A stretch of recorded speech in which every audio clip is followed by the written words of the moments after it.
The crash in the dust. The sun was low and red over the silent desert. Dry winds moved slowly, dragging the sand like a lazy river. Nothing lived here. Nothing grew here. But today, something fell from the sky. Jake Ellis heard it before he saw it. He was fixing a broken drill near his desert camp when the noise came. A long, sharp scream from above, like metal tearing the sky. He looked up and saw fire falling. A ship. Small, burning, fast. It came down in a spiral, smoke trailing behind it like a black tail. It hit the ground far away, but the sound shook the dry air. Birds flew up in fear. The earth moaned. Jake didn't wait. He grabbed his pack, took his water bottle, and started walking toward the crash. He didn't know why. He had lived alone on this mining planet for 2 years. Humans had left it behind. Too dry, too empty. But Jake liked it. No noise, no cities, just machines and time. He fixed old tech and sold it for credits. Simple life. But this was not simple. After 1 hour, Jake saw it. The ship had crashed into a dry canyon. Smoke rose from it like a dying campfire. Metal was torn and twisted. Sparks jumped from wires. The ship had 3 wings, but one was broken off. Its surface was smooth and dark, like black glass. Jake moved closer, slowly. He didn't see a door, just a crack in the side. He climbed up the edge and slipped inside. The smell hit him first. Burned plastic, hot metal, and something sharp he couldn't name. "Hello," he called. "Anyone alive?" No answer. He stepped forward. Inside was strange. Walls curved like a shell, glowing with soft blue light. The floor was warm. He followed a trail of broken glass and sparks deeper into the ship. Then he saw her. She was lying near the back, half covered in torn silver fabric.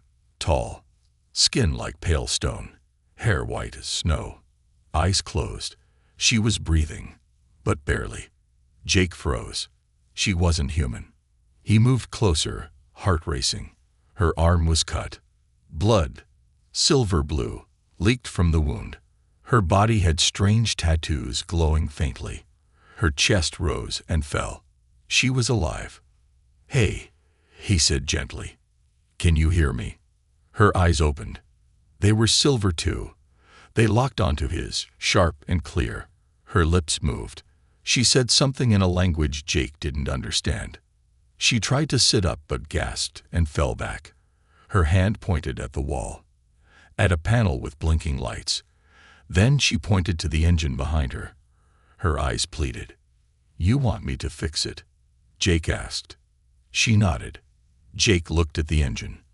It was half-burned, wires torn out. But he'd seen worse. "Okay," he said. "I'll try." He pulled tools from his pack, began checking wires, looking at the damage. Strange tech, alien, but not too far from what he knew. Machines were still machines. As he worked, she watched him. Her silver eyes never left his hands. She seemed to understand what he was doing. Hours passed.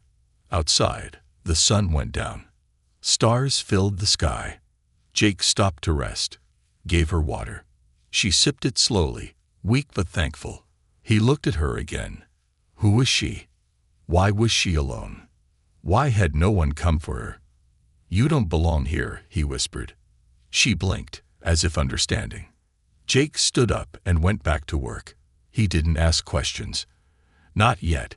He just wanted to keep her alive. When morning came, he had fixed part of the engine.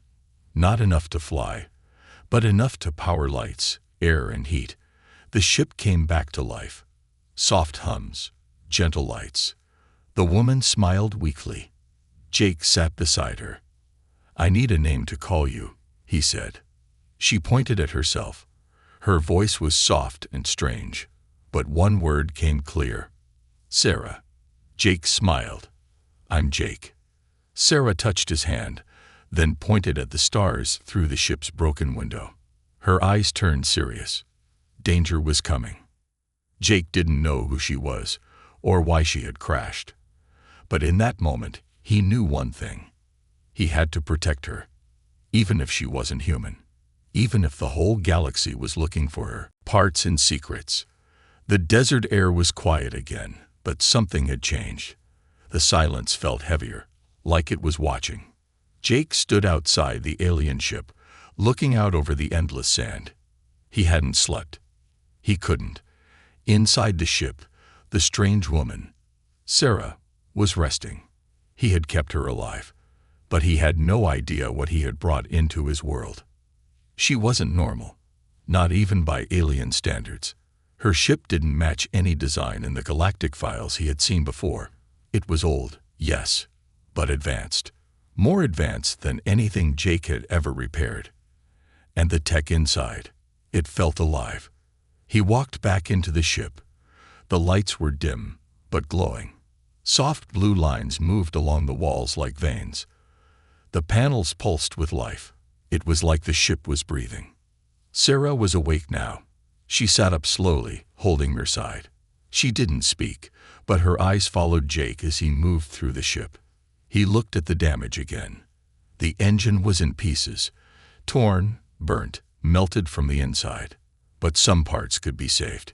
He needed connectors, plasma lines, maybe a crystal regulator, things he didn't have. He sighed and turned to Sarah. I need parts. Old wrecks. Maybe 5, 6 clicks west. Sarah looked confused, but when Jake pointed toward the west and said parts, she nodded. Then she lifted her hand, touched her temple. A soft pulse of light blinked from under her skin. Jake watched, stunned. A glowing map appeared in the air. A projection. He had seen some before, basic ones. This was not basic. This was a star map, and it wasn't just local. It was massive. Dozens of systems, names he couldn't read. But what caught his eye was that many of them were marked red. War zones. Sarah tapped a point near the outer edge of the map, Jake's planet. It blinked slowly. Then she looked at him with serious eyes. She spoke in her language, soft, musical, but sharp at the edges. Jake didn't understand the words, but he understood the fear. Someone was looking for her. Maybe more than one someone. He nodded slowly. I'll get the parts. Stay hidden. He left the ship and walked west. The sun was higher now, burning hot. The desert stretched forever, but Jake knew the way. 3 years ago, an old freighter had crashed in this zone. Nothing useful at the time. Now, it might save a life. After 2 hours, he reached the wreck. Metal bones scattered across a rocky hill. Rusted wings, broken cargo pods, cracked engines. Jake climbed through them, checking for anything useful. He found a crystal regulator, old, but usable. 2 connectors, and a cooling tube. Good enough for now. But as he stood to leave, he noticed something. A small black box, half buried in the sand, blinking faintly. A tracker. His heart sank. Someone else had been here, and they had marked this place. He ran, back to the ship, across the dunes, sweat burning in his eyes. He had to warn her. When he reached the canyon, he saw something strange. Sarah was outside, standing, tall and straight, her silver hair floating in the dry wind. She looked stronger, like she had healed. She turned as Jake arrived, and he noticed something in her hand. A weapon. Not a gun. More like a blade of light, alive and glowing. She walked to him. Jake dropped the parts. You shouldn't be out here. Sarah didn't answer. Instead, she looked past him, toward the horizon. Jake turned. Dust clouds, 3 small ships, moving fast. No, Jake whispered. They followed me. Sarah looked calm, too calm. She stepped forward, raised her hand, and touched a small device on her wrist. The ship behind her opened, silent, smooth. She walked inside. Jake, she said. His eyes widened. She had spoken his name, clearly. Get in, she said. Jake followed. Inside, she moved fast. Her fingers flew over the glowing panels. Her blade of light folded into her arm, vanished like smoke. The ship responded to her, like it remembered her. Jake stared. "Who are you?" he asked quietly. Sarah paused. Then she looked at him, her face calm but full of sadness. "Princess," she said. One word, but it changed everything. The hunters come. Night came fast in the desert. The air turned cold, and the stars above seemed to whisper secrets Jake couldn't understand. He sat near the ship, tools beside him, but he wasn't working. He couldn't stop thinking about what she said. Princess. One word, one truth, one new danger. Sarah wasn't just an alien. She was important, powerful, hunted.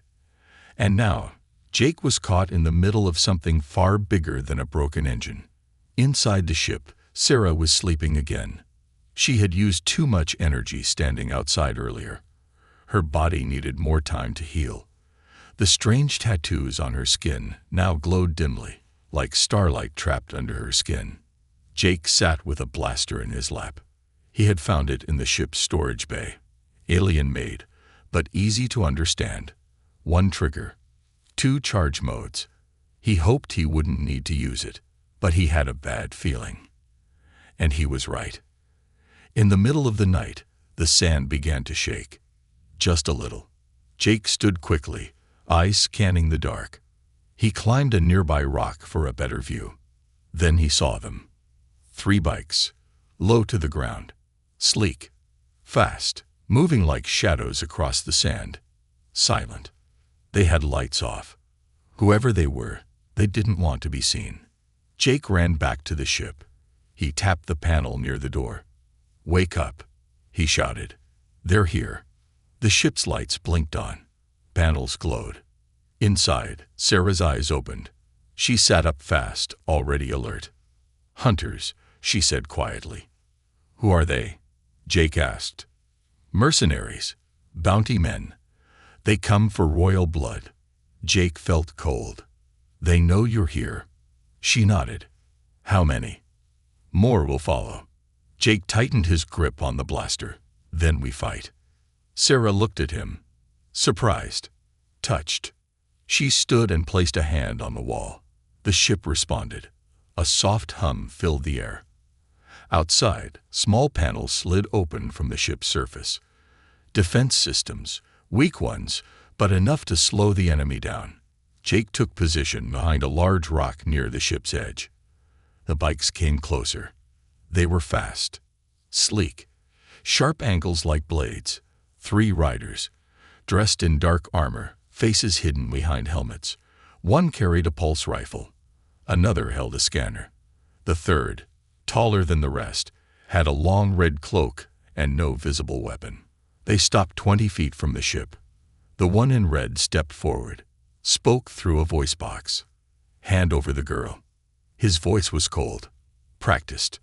Jake shouted back. "Not happening." The red one tilted his head.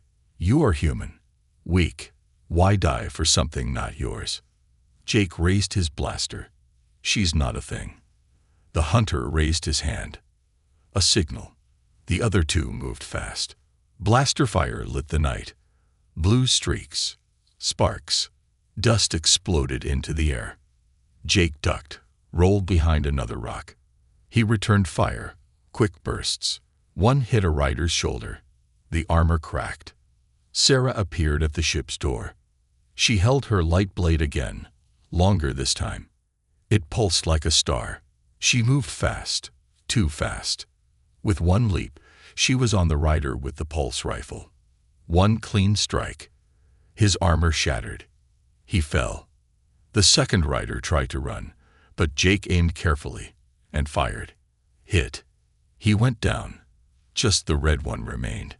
He didn't run. He smiled under his mask. He raised his hand again. A sharp, high-pitched sound filled the air. Not a weapon. A signal. Sarah's eyes widened. He called more. "How many?" Jake asked. "Enough to burn this world." She turned to Jake, grabbed his arm. "We leave. Now." Jake looked at the red one. "What about him?" Sarah said nothing. Her blade moved once. The red one fell without a sound. They rushed inside the ship. The engine coughed, still weak, not ready to fly. But the defense systems worked. As they activated, the ship's scanners showed more dots on the horizon. Ships. Many. Sarah touched Jake's shoulder. "You saved me. I will protect you now." Jake stared at her. "You're more than a princess," he said. She looked away. Yes. The ship's alarm screamed louder. Enemies were near, but something else was coming too. Above the clouds, a massive shape began to form. Dark, wide, silent, a shadow larger than anything Jake had seen before. Sarah looked up and whispered one word. Empire. The blood signal. The stars above were no longer silent. They watched, they waited, and soon they would speak. Jake stood beside the alien ship, breathing hard. His hands were shaking. The red-cloaked hunter was dead. 2 others lay broken in the sand. The night was still, but not safe. Sarah was inside now, her back pressed against a wall, her chest rising and falling fast. She was pale, too pale. Her side had opened again. Silver-blue blood leaked through her torn clothing. Jake rushed to her. "You're hurt," he said. She shook her head. "No, it's worse than hurt." Her hand trembled as she lifted her shirt slightly. Underneath, the tattoos on her skin were glowing brighter, moving slowly like they were alive. He knelt beside her and grabbed the first aid box he had found in her ship earlier. Alien tools, strange liquids, no instructions, but Jake had spent years fixing things with no manual. He opened a tube and applied the cream to her wound. Her body jerked, just a little. The blood reacted. Then it started to glow brighter. The wound shimmered. Her skin shook. The light from her body was no longer soft. It pulsed. Deep. Alive. "What's happening?" Jake whispered. Sarah opened her eyes. "My blood. It's not just blood. It's a key." Jake stared. A key to what? To me. He didn't understand. But the ship did. Suddenly, lights across the walls blinked red. A low tone echoed across the hull. The ship's ceiling opened in the center, and a small glass orb rose from within. Sarah looked terrified. "It's happening. Too soon."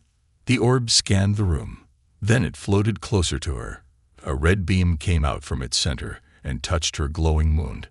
Immediately, the orb turned gold. Then it began to project. A massive image appeared in the air, clear, bright, spinning. A galaxy. Dozens of planets blinked across the display. Some were green. Most were red. War zones, controlled sectors, refugee routes.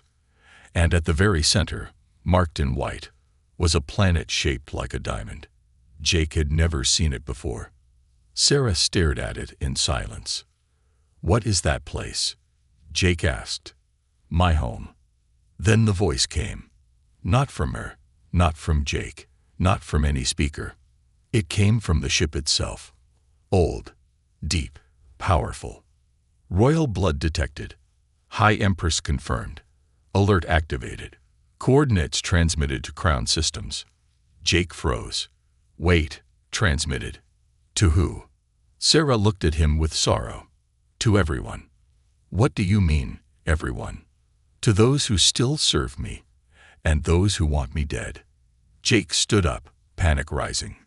"You just lit a flare for the whole galaxy." Sarah nodded slowly. "Yes, I didn't mean to." "Can you stop it?" "No." Jake stepped back. His mind raced.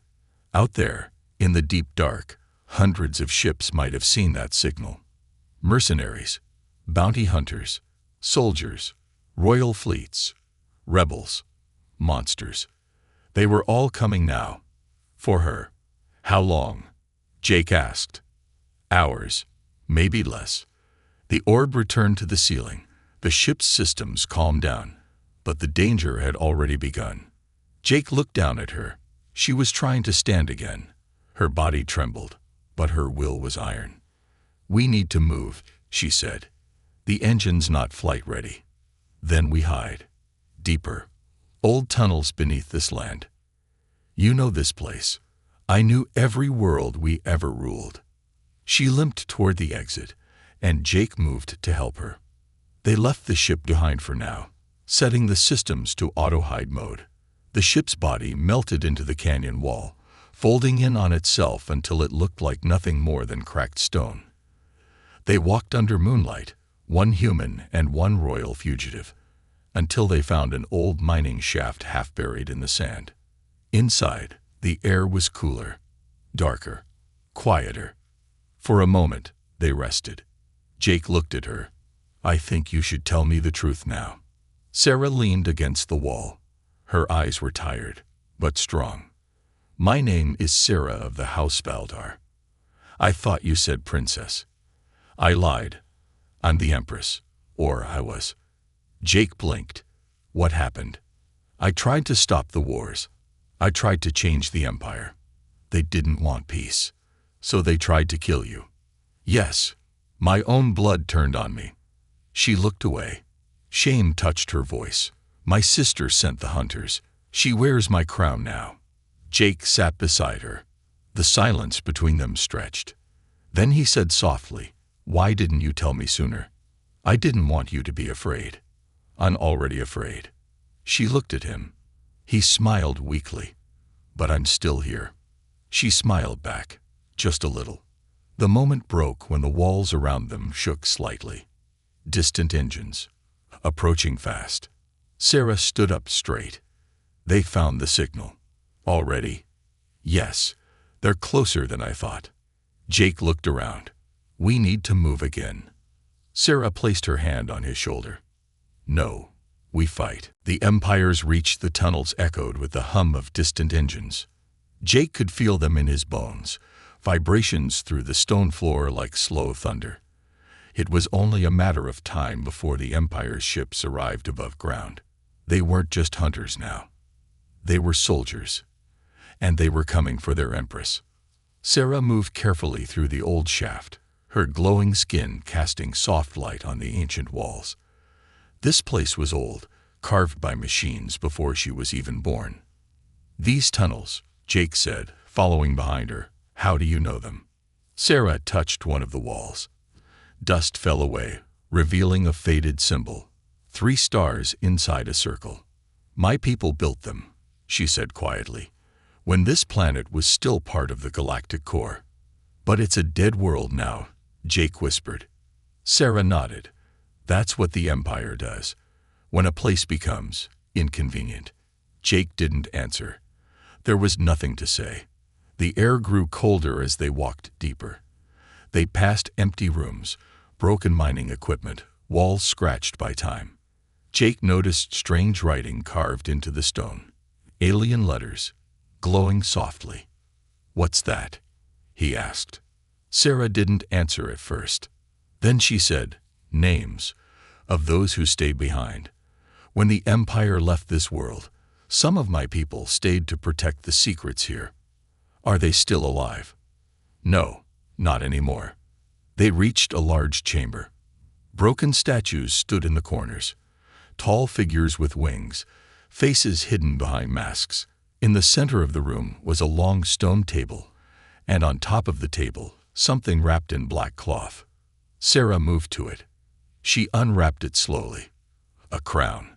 Not gold, not silver. Black steel, shaped like a flame. "That was yours?" Jake asked. "Yes," she whispered, "before the betrayal." She lifted it, staring into it like it could speak. Her fingers shook slightly. "They told me I was too soft," she said. "Too kind. They said peace was weakness." She placed the crown back down. "But I still believe in kindness, even now." Jake looked at her. In that moment, she wasn't just an alien, or a ruler, or a warrior. She was someone trying to hold on to hope. And that made her dangerous. Suddenly, a loud beep came from her wrist. Sarah looked down. Her eyes widened. "They're here." "How many?" "A full destroyer ship, Imperial class." Is that bad? She looked at him. It carries 500 soldiers. Jake blinked. Yeah, that's bad. They turned to leave the chamber, but stopped when a voice echoed through the tunnel. Cold. Sharp. Familiar. Hello, sister. Sarah froze. No, she whispered.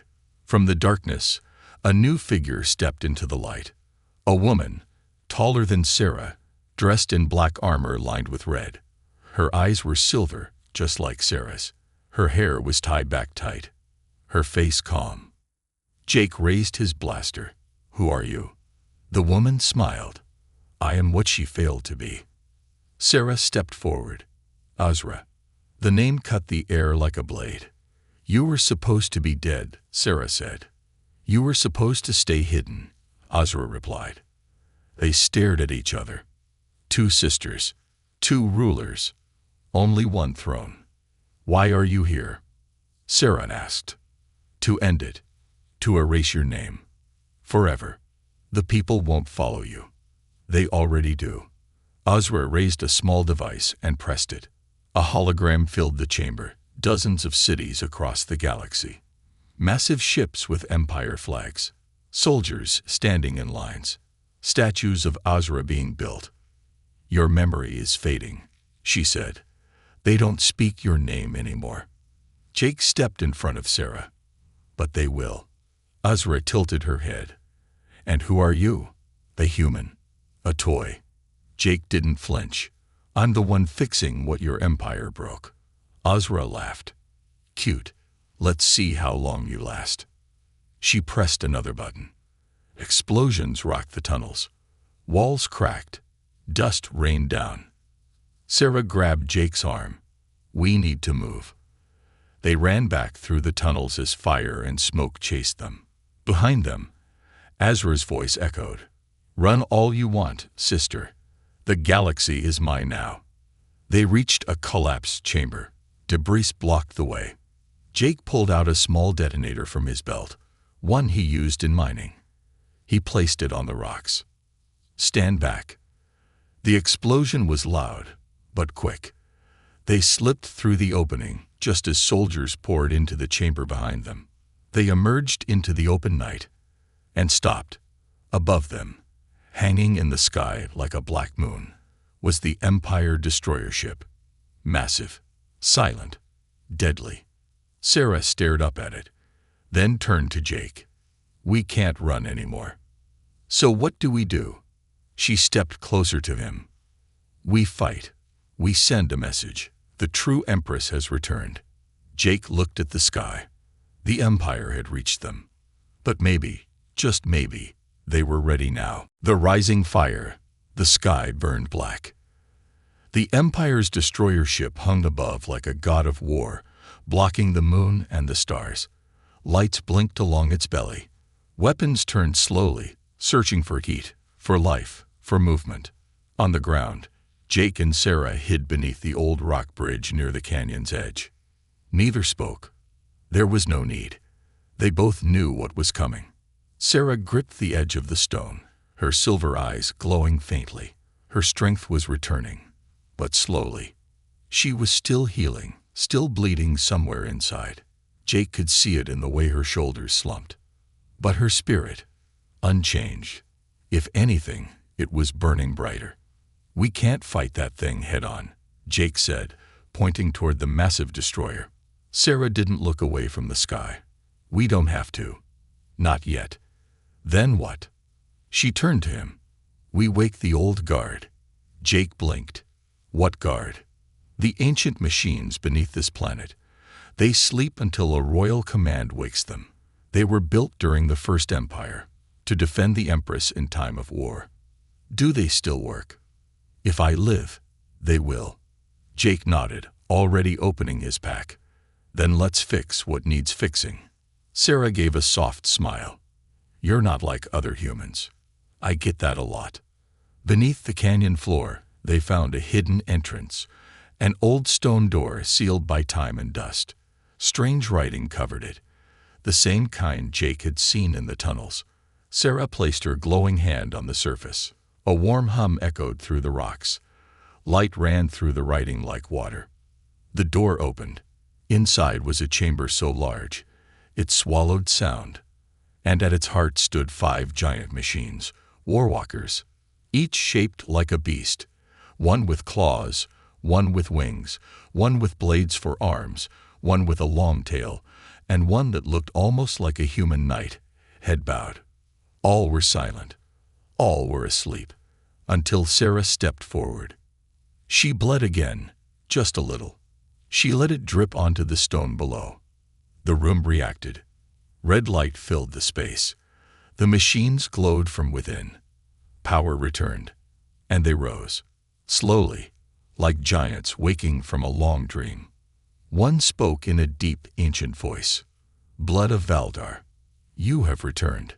Sarah nodded. "I need you now. Command. Defend this world. Shield the people. Prepare for battle." "As you wish, Empress." The warwalkers stepped out into the night, their massive forms shaking the canyon walls. Jake stood beside her, speechless. "You really are her," he said. Sarah looked at him. "I was born a ruler, but I became a leader the day you saved me." He didn't know what to say to that, so he just smiled. Then she turned to him. "It's time to wake your machines too." Jake's eyes lit up. "You mean the mining drones? You said you fixed old tech. Are they strong?" "Not for war, but for strategy."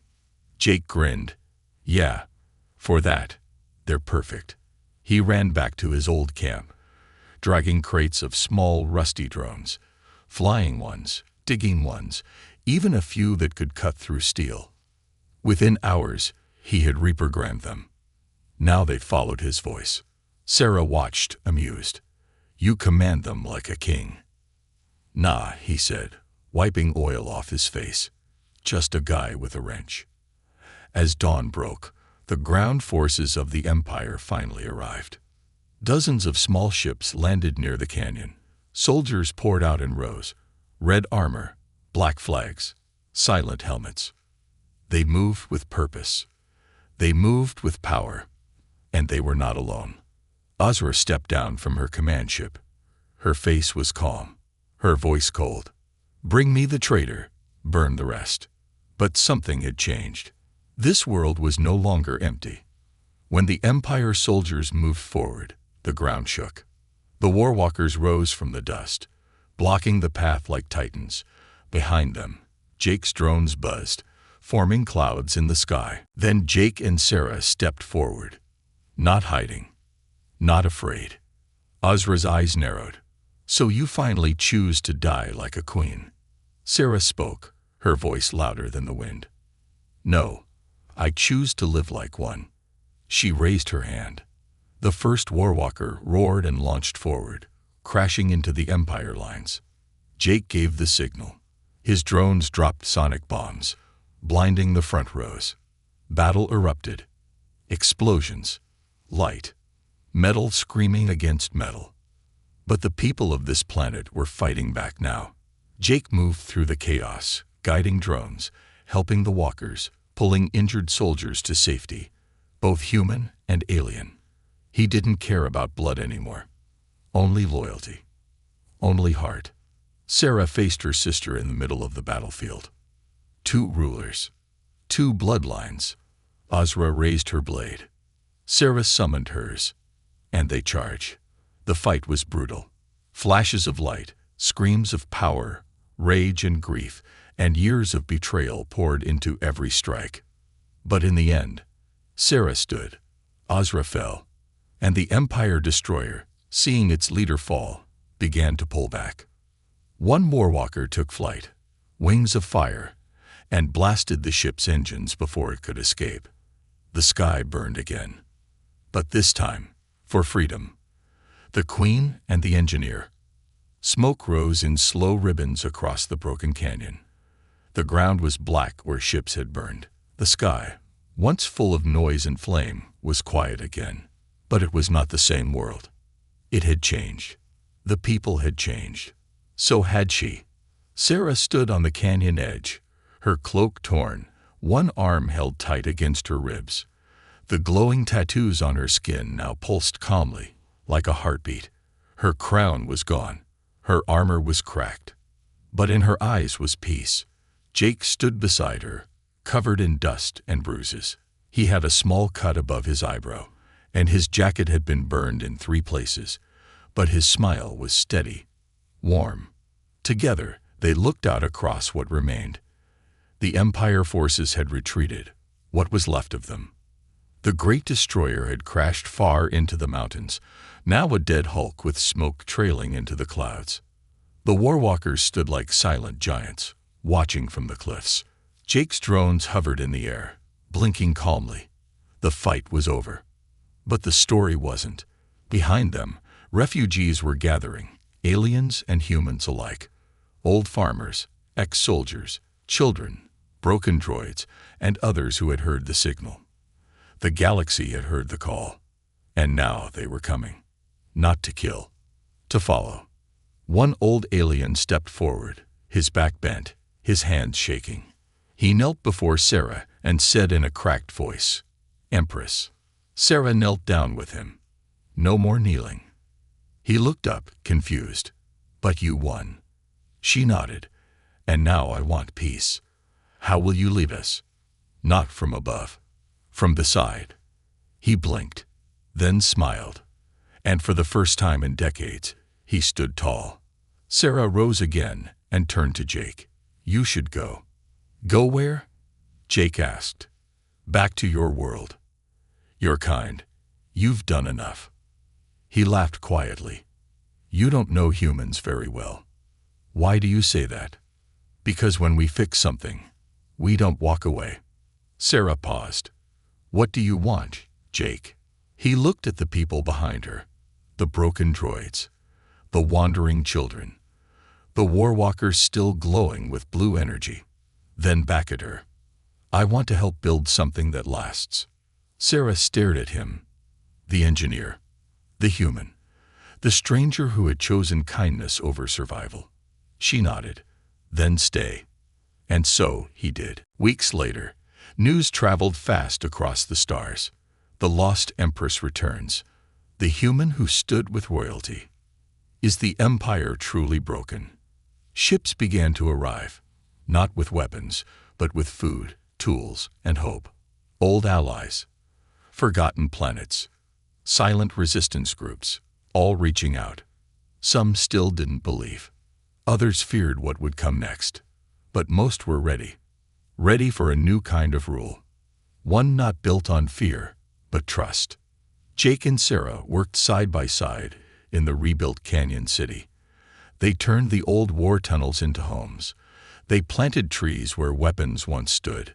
They used the crashed Empire ships' parts to power entire villages. Jake taught kids how to fix old tech. Sarah taught them how to listen before speaking. Together, they taught the galaxy something it had forgotten. Leaders are not born in thrones. They are built in fire. One quiet evening, Jake sat alone, fixing a broken drone leg when Sarah joined him.